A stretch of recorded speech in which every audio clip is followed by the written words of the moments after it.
La BMW de Jacques Messrine, On dit pas Messrine, on dit Mérine.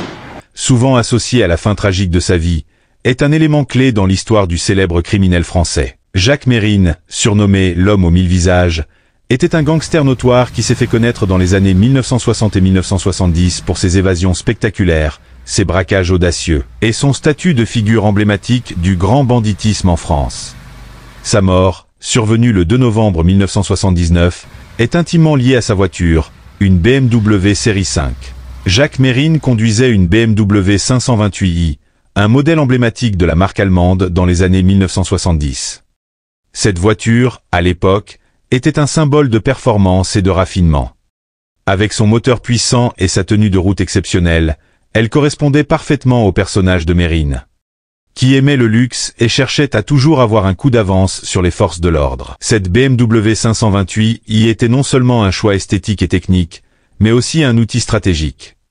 Mérine, constamment pourchassé par la police, avait besoin d'un véhicule rapide, fiable et discret, capable de lui permettre de s'échapper rapidement si nécessaire. Le 2 novembre 1979, Jacques Mérine est abattu par les forces de l'ordre lors d'une opération spectaculaire qui marque l'histoire criminelle française. Ce jour-là, Mérine, accompagné de sa compagne, Sylvia Jean-Jacot, circule dans sa BMW dans le 18e arrondissement de Paris. Les forces de l'ordre, qui le surveillaient depuis plusieurs semaines, tendent une embuscade au carrefour de la porte de Clignancourt. Des policiers de l'unité anti-gang, équipés de fusils et postés dans des camionnettes banalisées, interceptent la voiture de Mérine. Lorsqu'il ralentit à un feu rouge, les forces de l'ordre ouvrent le feu, tirant des dizaines de balles sur le véhicule. Mérine est tué sur le coup, tandis que Sylvia Jean-Jacot est grièvement blessée. La BMW 528 y devient alors un symbole macabre de la chute de Jacques Mérine. Criblée de balles, la voiture illustre la violence de l'intervention et reste une image marquante de la lutte entre Mérine et les autorités. Après la mort de Mérine, sa BMW 528 y est devenue un objet de fascination.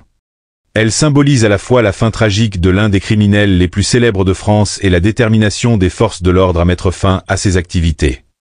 Certains passionnés d'histoire criminelle et d'automobile considèrent même cette voiture comme un artefact, bien qu'elle soit également un rappel des conséquences tragiques de la vie de Mérine. Aujourd'hui, l'histoire de Jacques Mérine, y compris celle de sa BMW, continue de captiver les esprits. Sa vie a inspiré de nombreux ouvrages, documentaires et films, notamment le diptyque L'instinct de mort et L'ennemi public numéro 1, réalisé par Jean-François Richet, avec Vincent Cassel dans le rôle principal. La BMW y est également représentée, consolidant son rôle dans la légende du criminel.